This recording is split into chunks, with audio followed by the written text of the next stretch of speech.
But without further ado, Jeff and Chris, thanks for joining today, and I'll let you take it away. Awesome. Thank you, Megan. So as Megan mentioned, we are Chris and Jeff at Google. We work on Google's server platforms security team. We have a nice logo and a nice name and nice faces. This is what all those things look like. And today, Jeff and I are going to talk to you about Google's interest in TCG and TPMs and how it relates to the way that we do security in our data centers. So just to give you a little bit of a snapshot of how this talk is organized, there's really two halves. The why, in which Jeff is going to go over what our distributed environment looks like, how we approach attestation, and what we really want out of root of trust that can do attestation. Then I'm going to go into a couple of TPM features that Google is proposing in response to our own whys and what we would like to use TPMs for, and go into a little bit of a discussion of how these features that we're proposing can satisfy our internal requirements. So with that, I'll let Jeff take it away with the why portion of this talk. All right. So I'll be talking about what attestation looks like in a big distributed environment like Google's production fleet. So here is a sketch, obviously not drawn to scale, where we have machines with different types of roles. We have the vast majority of our machines are job runners. They're what run things like Gmail, Docs, YouTube, etc. We have job schedulers, which give these things marching orders. When machines break, they go into repairs. And the things that drive these machines and move them between their different tasks, we have machine automation and some credential issuer machines. Now, one note on SLO and availability. So if our repair system, and this is going to be important later on when we talk about attestation, if our repair system goes down for a day, that's sad, but we can deal with it. Machines just won't get repaired for a day or so. If our machine automation goes down for an hour or two, that's also sad, but we can deal with it a little bit. Job schedulers, though, really can't go down for very long at all, because then stuff stops happening and people start noticing. So you got to keep that in mind when we think about what can depend on what. And these arrows, for example, actually illustrate the RPC directionality, where you really can't have the job schedulers reach out and contact the machine automation managers, because this is not designed to be as available as that. So these are design constraints. Also, something to note is that while this big oval in blue looks like homogeneous, it's actually not. We have very wide range of machines in our fleet, each running a wide range of different software, and machines can traverse these boundaries and go from one assignment to another, and so their assigned software changes. So this is also something to keep in mind when we're thinking about what attestation looks like in our fleet. Okay, so let's talk from first principles what we're worried about. Software bugs. They are a fact of life. They're going to happen. Code has bugs, and our machines have lots of code, so they're going to have a few bugs. And it's not really a strategy to just say we won't release bugs. That's not how it works. Instead, what this looks like to us is an endless cycle where we are going to release buggy software. That's a given. We will then find the bugs and fix them. We'll roll out the fixes, and then we will verify that the fixes have been applied, and then repeat. And these are two different steps because the entities responsible for rolling the fixes out are typically far away from the machines where the updates are actually being applied. So you want to make sure that the update wasn't dropped on the floor and was accidentally not applied. All right. So now, in the process of fixing bugs like this, we also should note that when we're verifying that fixes have been applied, what we're doing is we're verifying that the builds we sent out actually got applied. But you got to make sure that what you built is actually what you meant to build. So hermetic build systems, code review, private keys used by automation, these are all critical components of this system as well. And this deserves its own talk, but we're going to assume that this is a solved problem and focus the remainder of this talk on verifying that the fixes that we pushed out have actually been applied. So what does it look like to verify that a fix has been applied? Well, there's a really simple way. You can simply ask the machine to self-report what it's running. And it can tell you, I'm running BIOS version X, kernel version Y. And this works just fine as long as the bugs that you're fixing don't affect the machine's trustworthiness. If the bugs might cause the machine to lie to you, then this is no good anymore. And now we need to do the better way, which is having the machine serve up a trustworthy attestation over the software running. And yeah, the prospect of bugs never causing machines to lie to you is not a good one. So yeah, we like the trustworthy attestations model. So let's look in what this looks like on a machine, how to gather these measurements. So we have this device, Titan chip, which is very much like a TPM with a few added features, which we will get into. But in general, it behaves very much like a TPM in that it accumulates measurements and it can attest them. And so we call this measured boot, where we will allow the machine to boot into whatever stack it has, and then we will accurately measure it as that happens and can attest to it later on. So this is quite familiar, I'm sure, with many of you here. But what to do with those measurements once we have obtained them? So so our Titan chip knows what the measurements are. How does it report them? So here's something, and this is where we get into what the constraints exist in our distributed environment. The thing you really should not do is take these measurements and push them to a verifier service when the machine reboots in exchange for a certificate or something. Why is that a problem? Well, machine reboots can become highly correlated in your data center. Suppose an entire data center loses power and all the machines are booting at once. The verifier service can hold up under a few of those, but then over time, more and more come in. That's a really good way to knock out your verifier service, unless you do some hardcore engineering to make sure this thing is highly, highly available. So this is something we don't do. Now, so let's take a step back and figure out who needs to know what these measurements are, or that these measurements are clean. Here's a number of machines, a smattering. We have a few job runners, we have a repairs machine, a scheduler, credential issuer, machine automation manager. Well, our fleet is quite chatty, and in fact, everyone needs to know that the machines they're talking to are clean. We like to empower, if you're a machine on our fleet and you're talking to another machine because it's got some job or data that you want, you should be able to have confidence that the machine you're talking to is booting into a clean stack. So does that mean that we make every machine a quote verifier? Say, okay, before I talk to a machine on the network, I'm going to get a quote from it and see if it's legit. Okay, who is the authority on whether the machine, or whether the quote that you receive from that other machine is legit? Recall that we have a kaleidoscope of different machine configurations, both hardware and software. And so the automation manager is the entity that's responsible for determining what software should go on what machine. So if you simply have everyone go and ask the machine automation manager, here's a quote, is it good or not? That's no good either. A, from the simple thundering herd problem we discussed earlier. And B, also we have this availability inversion where the job scheduler really can't be calling into the machine automation manager.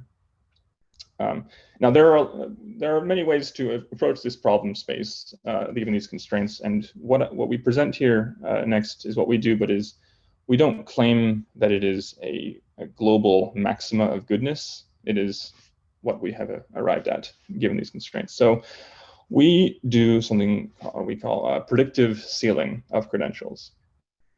So each of our machines needs credentials in order to do anything useful in prod.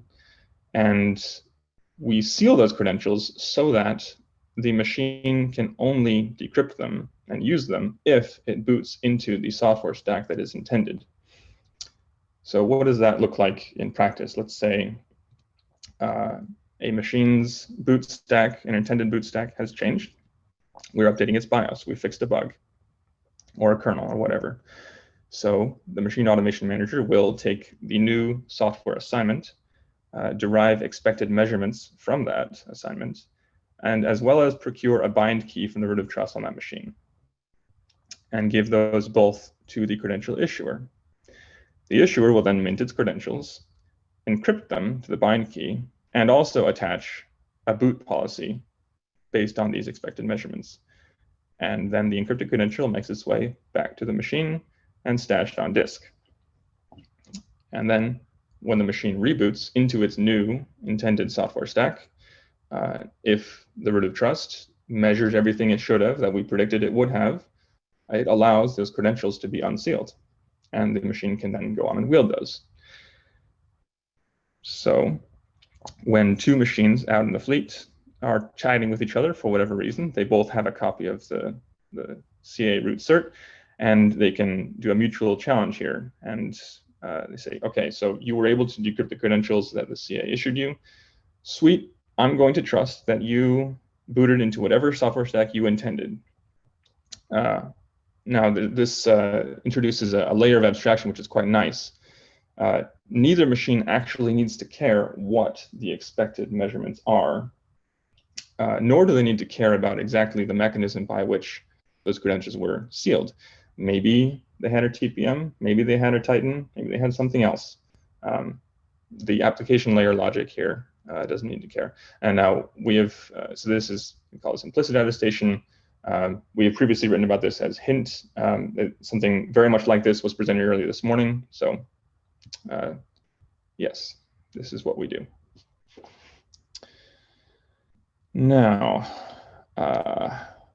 yes, and if the machine boots into an unintended stack, then the root of trust will not release those credentials to the machine.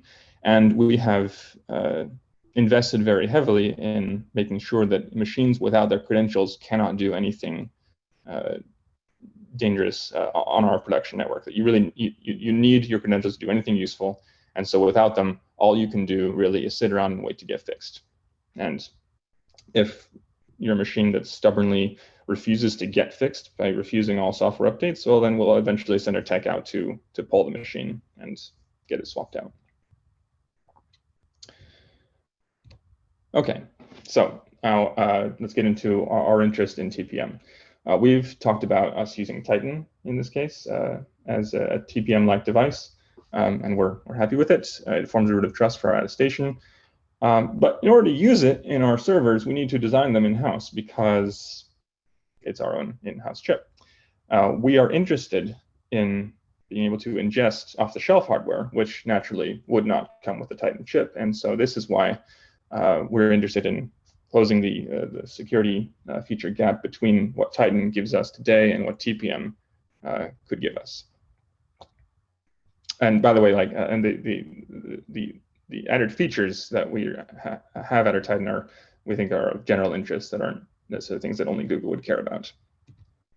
So let's look at recovery to get into like what these gaps kind of look like. So, right, we recover from bugs by applying the updates and then verifying these attested measurements. Well, we are also then quite worried about bugs that could affect the integrity of the measurements or attestations. So when you look at our typical TPM integration, where the BIOS measures itself, if there's a bug in the BIOS that makes it not able to trustworthily attest and measure itself, that is quite concerning because you can't really recover from that kind of bug.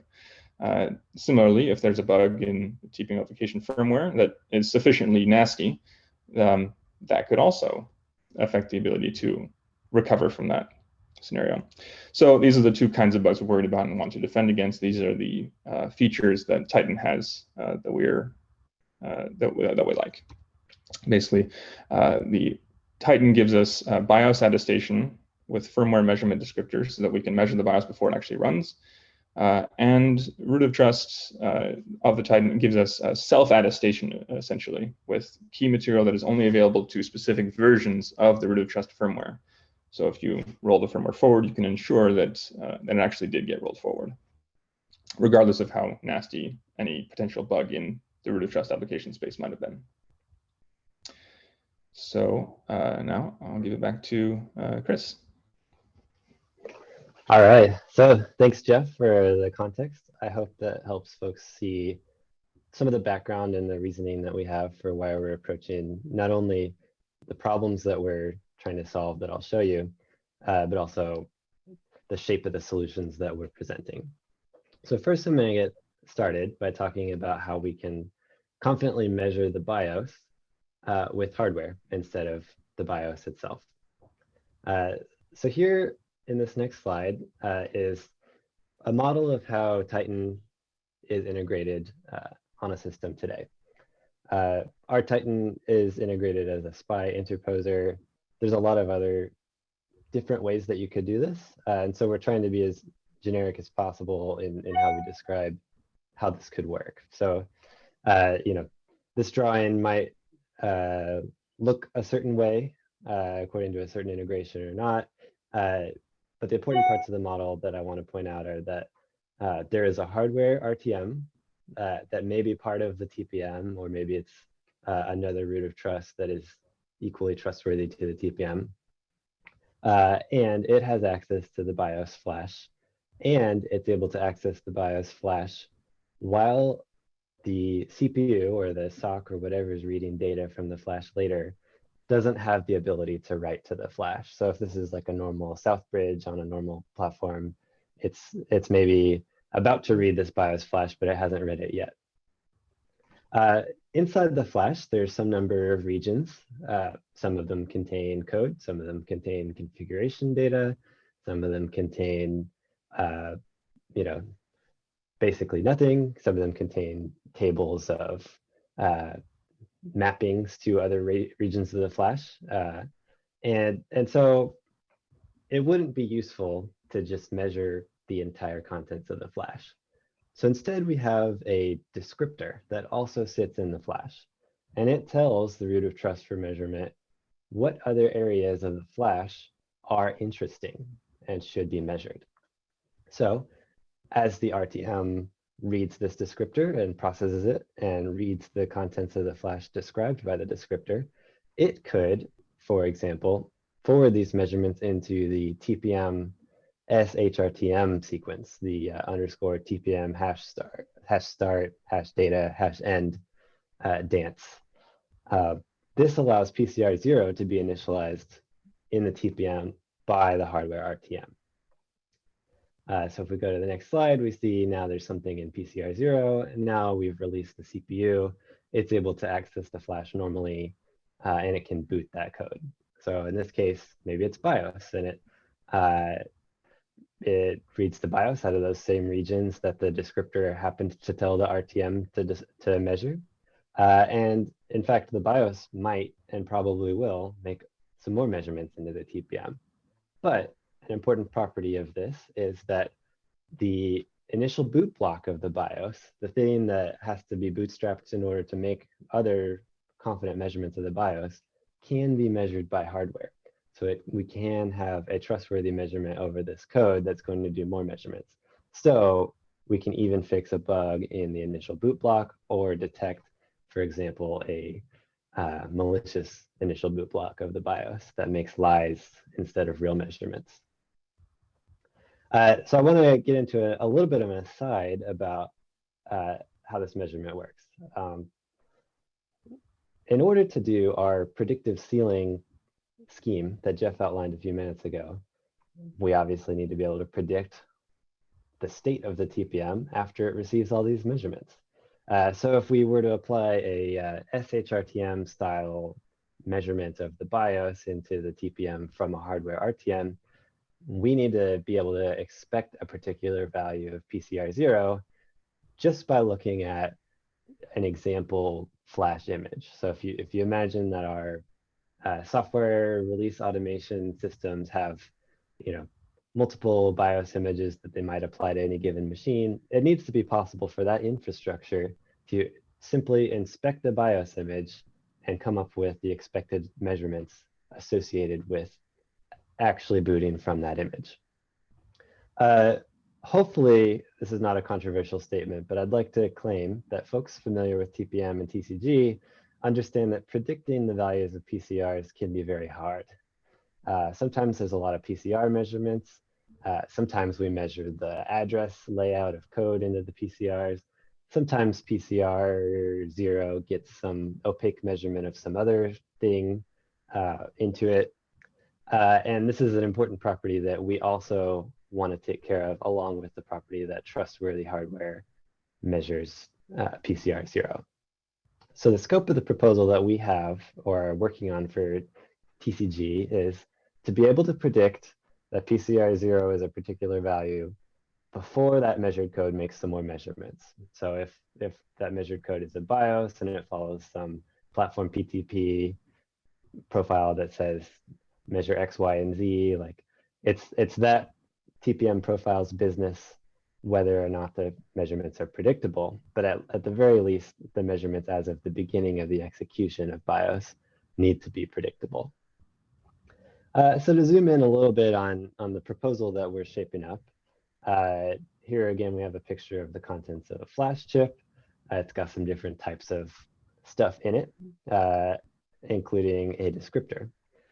So if we picture our hardware RTM is able to read this descriptor from flash and recognize that it's pointing to, for example, these two regions that happen to contain the BIOS initial boot block and maybe some important microcode blobs, our RTM could then measure that data as well as where it found it into the TPM, initializing PCR 0 confidently.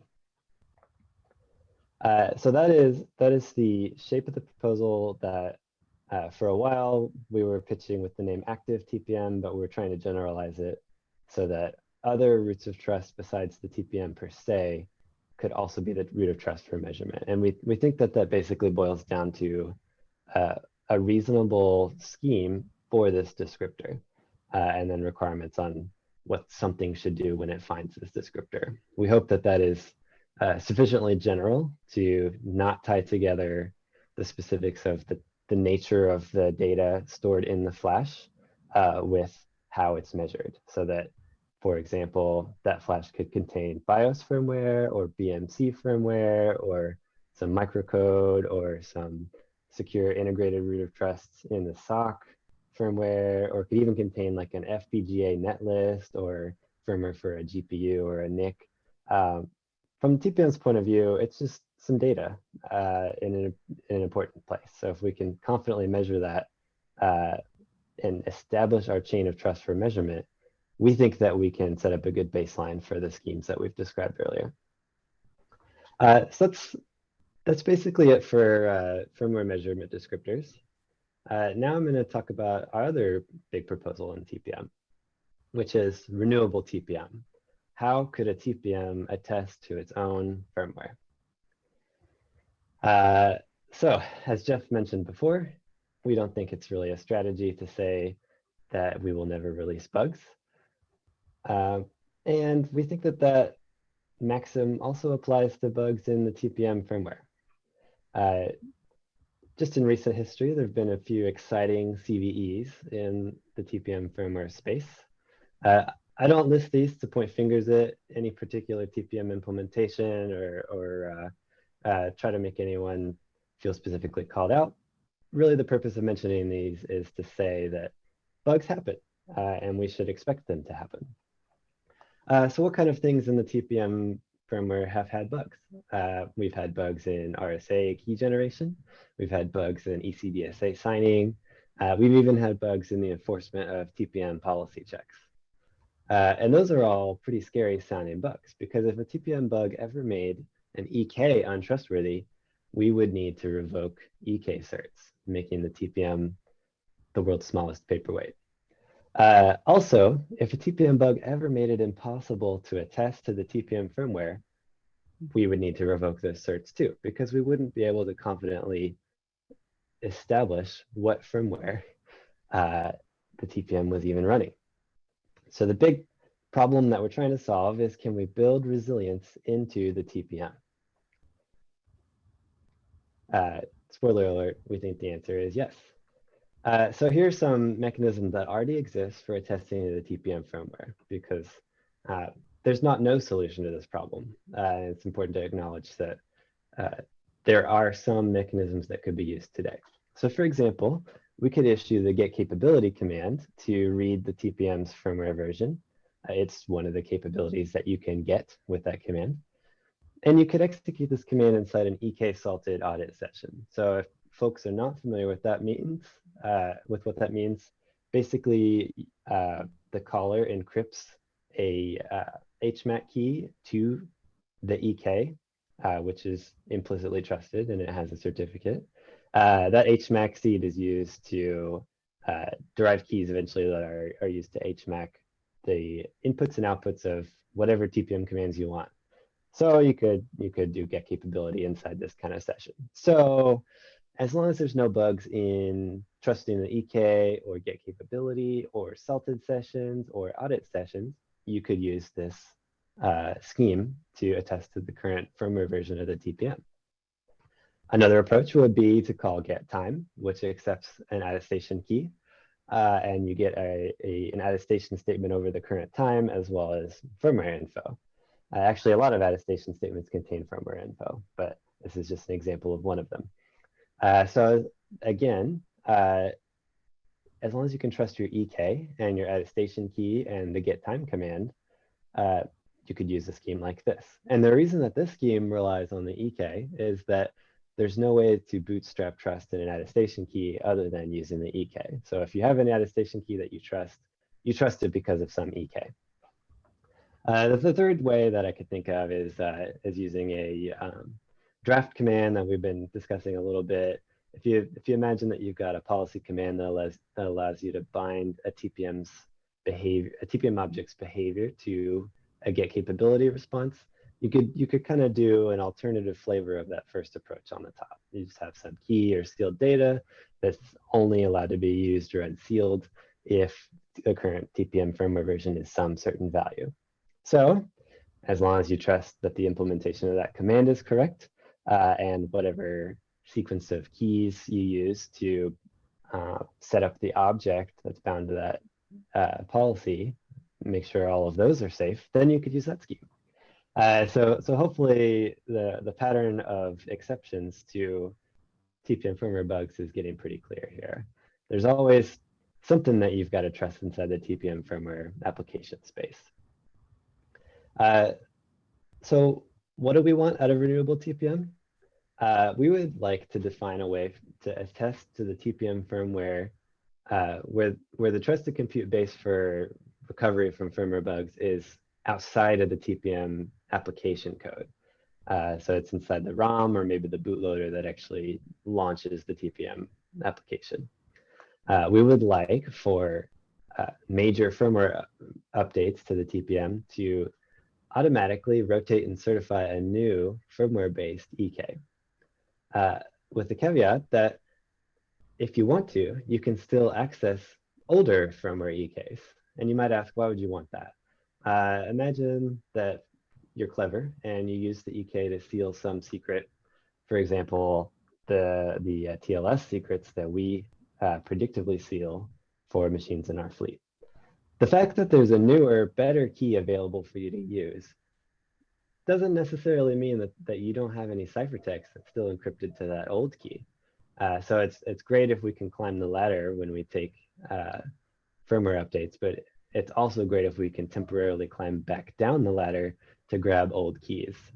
For example, if we need to decrypt all our old secrets, rotate them and encrypt them to the newest key. And even if you're not using the EK in this way, we think that you would like to be able to create firmware bound objects in other hierarchies too, such as the storage hierarchy. So you kind of have a firmware related SRK. So same story, if you've got some key or sealed data and it's bound to the current version of the TPM firmware, if you update the TPM firmware, you should still have access to that old secret, even if you don't trust its confidentiality as much. In other words, if the attackers can get it, you should be able to get it too. But also you should rotate and reseal your secrets to newer, better keys. So I want to show a little bit of how we threat model TPM firmware bugs. If you imagine that a TPM is really just a processor that's got some ROM and some bootloader that runs before the application firmware, and we model the adversary as being able to dump any secret available to that TPM application firmware, that green box on the right. If the adversary can do whatever they want with all the information available to that firmware, then we can say that we can recover from any possible TPM application bug. Not that we think it's likely for a TPM firmware to have an, oops, dump all the secrets bug, but if we model the adversaries being able to do all of that, that means we can recover from any possible bug in this box. So the specific threat model that we're addressing here is that the trusted compute base for recovery remains including the ROM and the bootloader. We can't totally eliminate having some implicitly trusted part of the TPM, but we think we can shrink it. So in particular, we would like to make sure that the TPM application firmware is not TCB, even though the ROM and the bootloader are TCB. And the reason for that is because the TPM application firmware serves a pretty large API surface to the outside world. TCG has been expanding and publishing this awesome API surface that allows folks to do all kinds of interesting and wonderful things in TPM. But the larger your API surface, the larger your attack surface. So if we can take TCB out of the thing that has to serve that API surface, we think that we've achieved something interesting. So let's zoom in on this TPM box. Let's say that there's also some persistent storage in the TPM, and that stores things like the hierarchy auth values, as well as the hierarchy primary seeds and other persistent data that's required from boot to boot for the TPM. If, for example, the bootloader or the ROM, when launching the TPM application firmware, could make a confident measurement of that firmware and mix in the measurement of the firmware into a KDF along with these primary seeds, the endorsement primary seed, the storage primary seed, and the platform primary seed, we could derive some firmware tweaked cousins of these primary seeds that I've named FEPS, FSPS, and FPPS. And we could also spit out an EK cert for the EK that would be derived from this FEPS. So if you take a new TPM application firmware update and it's measured differently than the previous one, for example, it might be measured by a security version number, you could get a different FEPS and therefore a different firmware EK. But if you also got automatically a different firmware EK cert, you could just use it and not even really care that it changed. However, you might want to still reach back and grab the firmware EK for an earlier version, and that's part of the proposal that we have too. And similarly to the firmware EK, we also say there's an FSPS that derives the firmware SRK and an FPPS that derives the firmware platform key. And you can grab either the current or any previous version of that key. There's a lot of nitty-gritty details to how one might do this, and I don't particularly think we have time to get into that in this talk, but if you're interested, please check out the draft of the proposal that's in the Trusted Computing Group website. It shows how, for example, DICE, which is another TCG specification, could be the underlying framework for renewable TPM. However, we don't particularly mean to specify that DICE is the only way to provide this, this API binding. And the important aspects of renewable TPM are being able to renew new firmware-based keys in the various hierarchies, as well as reach back and grab the previous versions as well. So to kind of summarize both the BIOS attestation with firmware measurement descriptors, as well as the TPM self-attestation with renewable TPM story, these connect directly to protecting these two bottom layers of the measurement stack, the TPM itself, and then the BIOS as the first mutable code executed on the platform. And so we think that if we have a better story for how to measure both of these boot stages, we can also build better stories for recovering from bugs in these boot stages. So that's it for the presentation portion of this talk. And with that, I want to open up the floor to questions. I have a question about the who controls the descriptor.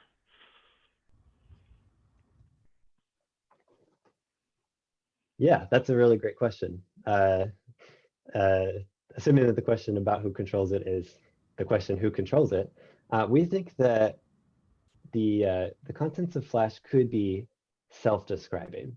In other words, if you have the right to write to the Flash, you have the right to write your own descriptor into the Flash.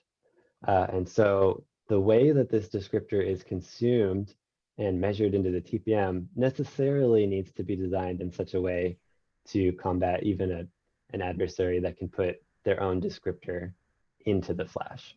So we think that we can avoid this descriptor being signed and therefore verified by the RTM, and instead say it's self-describing, and it's just going to tell you that the data at this particular offset contained something that hashed to this particular hash, and then the other data at this other offset hashed to this other hash.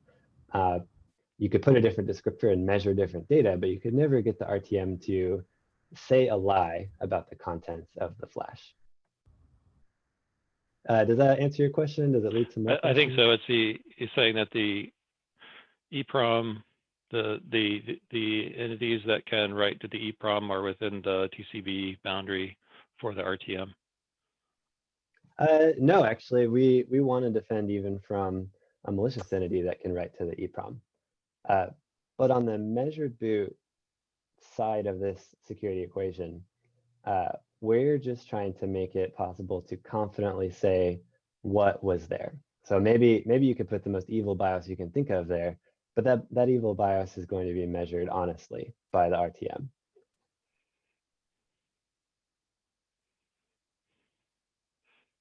Does that make sense? I think so. I would this may be worth a follow-up. Yeah, absolutely. We would love for you to follow up with us about it. We're in the process of preparing the formal TCG proposal for this, but if you reach out to me directly, I would love to chat with you more about it. Sure. This is Ned Smith from Intel, by the way. Great to meet you, Ned. Yeah, I'll make a note and I'll reach out to you in case you can't find me or something. Yeah, Chris, this is Ken. I have a question. It's on the same slide. Is it true that the TPM is directly consuming this descriptor? So yeah, great question. So it knows the format? Yeah, so we originally were modeling this as something called active TPM. Like if you just enlighten the TPM to be its own RTM, what would that look like? And we kind of quickly found that that's not the real problem that we have to solve. Problem is we need something trustworthy to make the measurement. So it could be, a fancier TPM. It could be something else that's in the TCB for recovery.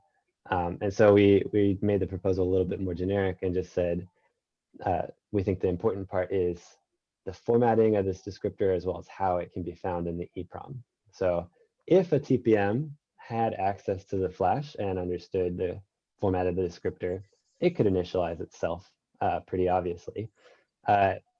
If, for example, another piece of hardware was acting as the RTM that also had access to the Flash and also could read and understand this descriptor, it could do the normal SHRTM dance into the TPM based on it. Okay, but it's not the main CPU? That was a question, actually. Oh, well, it could be. If you imagine that your CPU has an integrated root of trust that you trust to be right. the RTM, Right. that could happen. That's sort of between you and your CPU vendor, but we would love to enable that use case as well. Hey Chris, this is Thomas Penn from AMD. I have a question for you. How do you envision your proposal to be applicable for, let's say, firmware TPM instead of a discrete TPM? How does that work? Yeah, so we think we absolutely would want both of these proposals to be applicable and make sense to a firmware TPM. So are you referencing specifically the firmware measurement descriptors or the renewable TPM side, or both? Both, and also the attestation part as well. Yeah. So on the firmware measurement descriptor side, like if you imagine that the FTPM is running inside an integrated root of trust complex inside the CPU, that complex has some other pieces that are probably already fetching the BIOS and serving it up to the main core anyway. So we would like for that component to possibly also serve as the RTM, which introduces a formatting and standardization problem because not necessarily every such component reads the flash as if it's a sequence of offsets and addresses. And so I would say if you have questions, comments, or concerns about kind of this straw proposal here, we would love to chat about that with you. Absolutely. And if I can ask one more question, in your slide deck, threat model, if you can roll back to that slide. Yeah, on the renewable TPM. There you go. Yep. And then the next page, next one. Yep, there we go. So this, I assume that you envision discrete TPM, correct? Discrete or firmware TPMs. Right, but I know some of the firmware TPMs does not have like these kind of a separation per se. Yeah, and this is where our model probably falls down. Again, if you have concerns about how we're expressing or proposing this, we would love to discuss them with you. But we still envision an FTPM as basically having some part that is the application firmware serving the actual TPM surface, and then everything before that that's responsible for getting that application firmware up and running. So maybe it's not a ROM and bootloader per se, maybe it's some, some more code blobs that are executed inside that IROT. That would be fine with us. We would consider that in the TCB for recovery, and the upshot would be the same. We still want to take the application firmware part out of its own TCB for recovery. Okay, yeah, I think I think we need to maybe have follow up on this. Absolutely, we would love to follow up with you about that. Okay, thank you. It's Kirk Granick from Intel. On the first proposal, is the threat model seems to exclude hardware attacks or attacks on buses between the RTM and the software. Is that true?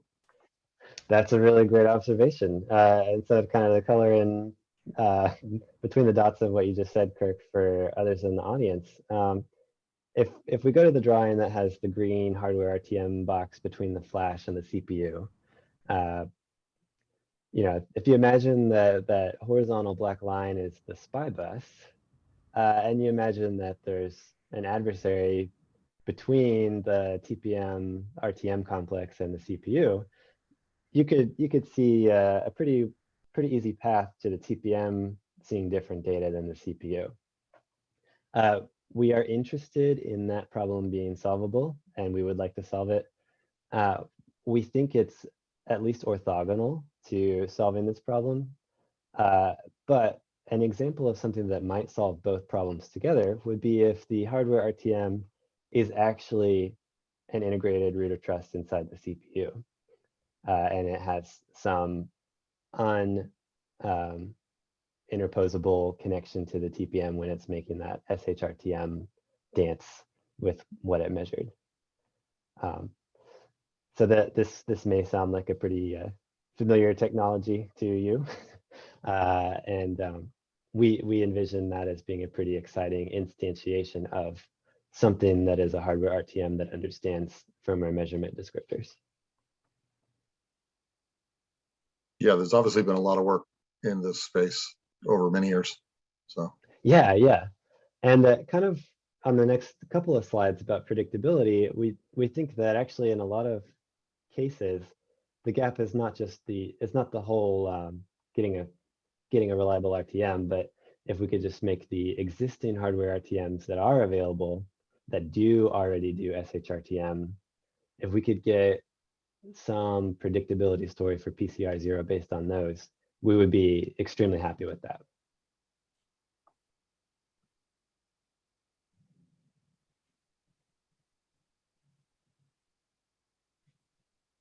So are you making these foils available? They posted someplace probably. I still don't quite personally get the connection between the descriptor and the actual contents of the measurements, and why the descriptor helps you if your RTM is going to be doing the measurements in the first place. I'm not sure what you do if the descriptor mismatches your measurements.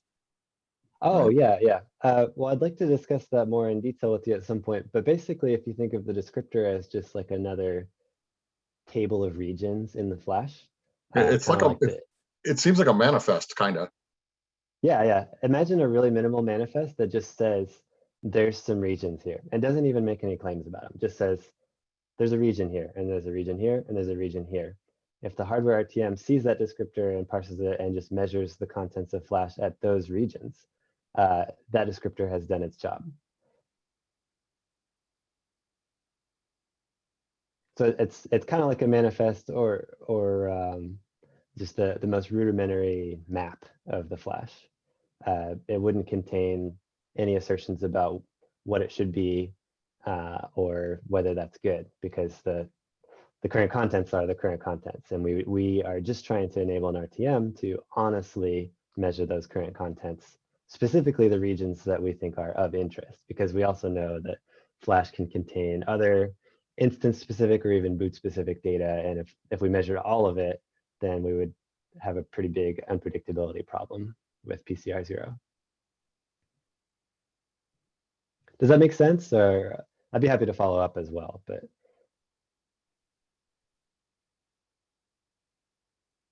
Sorry, searching for the mute switch. Yeah, I'd love to follow up. Great, yeah. You can. I'm Kirk Brannick, by the way, if you didn't catch that first time. Yeah, thanks for the observations and the discussion, Kirk. I'd love to follow up. Does DRTM have any intersection here? Because that would kind of DRTM that tries to avoid, the need to rely on the BIOS measurements to some degree. Yeah, that's a pretty interesting observation. DRTM is pretty similar to this. We could have a pretty interesting conversation about if the predictability question for DRTM could be solved if it was good enough for this here.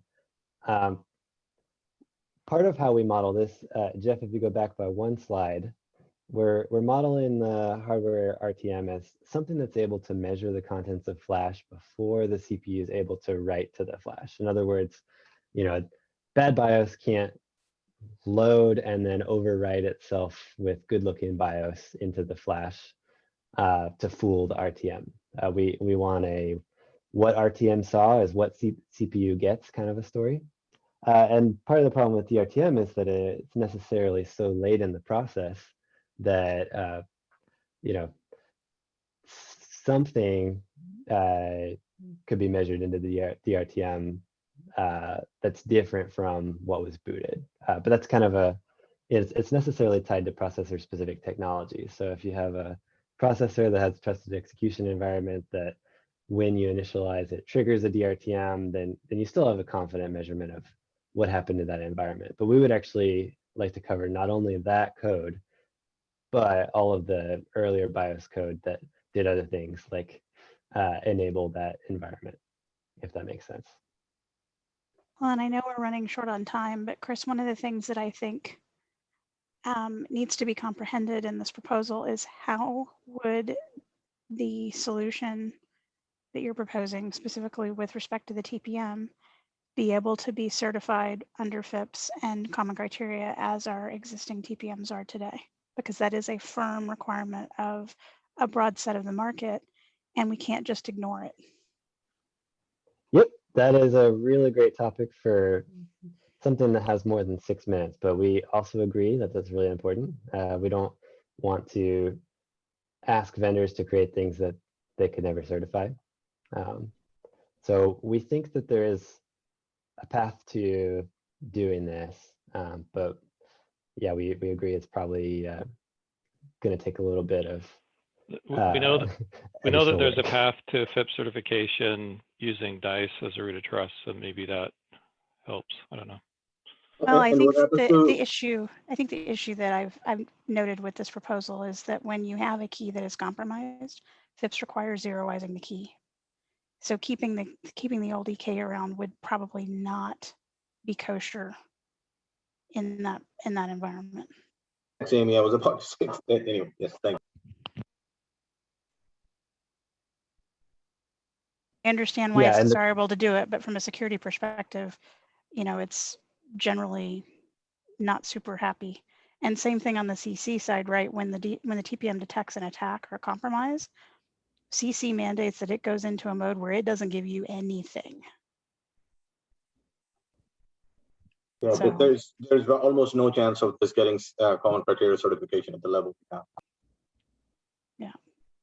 I would like to understand more of the reasons why you think there'd be no chance, because we think common criteria certification is a pretty important part of the ecosystem, and we don't want to throw a wrench into those gears. But yeah, It can't happen in the way it is defined or the way it is, but maybe there's a future where common criteria changes the requirement and then the functionality changes, but just not the way, as Amy described, it's not going to work the way it is.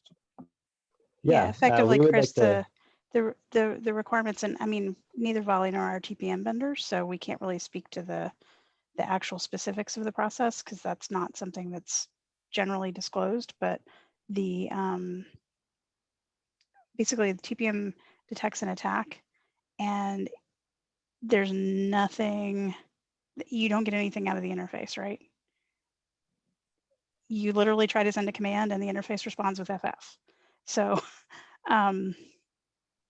That's something that would have to be comprehended here, because I think for things that are detectable attacks, like we already have comprehension of that in detectable bugs, we have that in the TPM library, right? There's return codes that are defined, and for all other things, basically it says I'm in failure mode, and if it's an actual physical attack, then your interface is dead. So.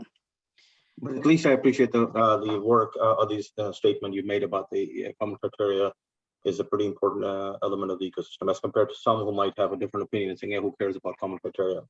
But I'm very glad at least you mentioned that common criteria is considered to be very important. Yeah, I would say at a high level, we're open to learning more about these kind of hurdles because we are also not TPM vendors, and so we need to be educated. But we don't think it's a workable plan for us to define an extension to TPM that could never be mass produced because it would suck so much. that seems like a pretty useless activity. We will know though, like the bugs this scheme is intended to defend against are not necessarily detectable by the TPM. So. Yeah, because part of the problem is that TPM itself is bad. So if you imagine instead of going to failure mode, it accidentally releases some sensitive information. Like, yeah, the problem is that it didn't properly respond to the attack. We need to recover from that and also be able to renew the trustworthiness of things that depended on that TPM. But agree, it's a very complicated and important part of this proposal, and I hopefully I've convinced you folks that see these problems to help me address these problems in the future work group meetings.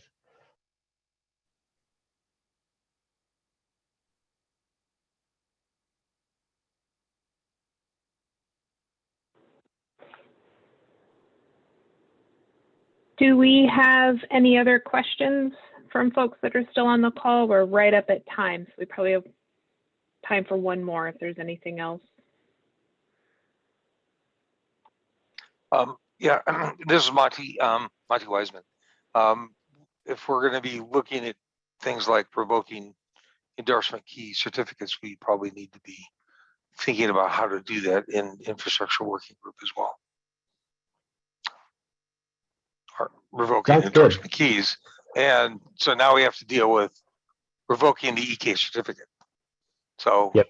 at some point, probably not soon, but sooner, we probably need to start thinking this through as this initiative moves forward. Absolutely, yeah. The current stages, there's like a draft with a couple of revisions right now, and kind of the focus has been to define the API level bindings. Like, right, how could you even make this sort of work? Notwithstanding certification problems, notwithstanding PKI handling, could you construct something that allows someone to solve these problems? Just from like, how does create primary work? What are the new changes to the spec? Totally agreed that infrastructure working group and other TCG work groups that deal with the life cycle per se of EK certs, they would need to get involved. So I'll probably be seeing you pretty soon in future IWG meetings. Okay, good, thanks. Yeah, but by the way, the documentation link in the slide probably not look like a that link. Besides this slide, any other draft documentation be available on the TCG side? Oh, if there's a broken link, let me fix it and I'll send out an updated PDF. But we are in the process of preparing the proposal for the firmware measurement descriptors side here. We don't have anything to point to inside TCG other than some emails. But we plan to get that up pretty shortly. All right, thanks, Chris. Thank you.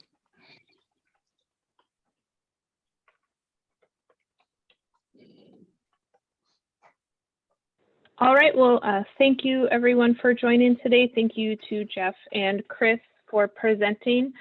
There is a link in the chat for the folder on Causeway where this presentation as well as the other demo slides from this week will be posted. You can expect the video or the recording of this to be posted to Causeway early next week. We'll send a notification to members when that's available. But if you have any questions, reach out to Chris or Jeff. If you forget their emails, you can reach out to admin and we can direct you in the right place. But thanks again, everyone, and have a great rest of your day. Thanks, everybody. Thank you.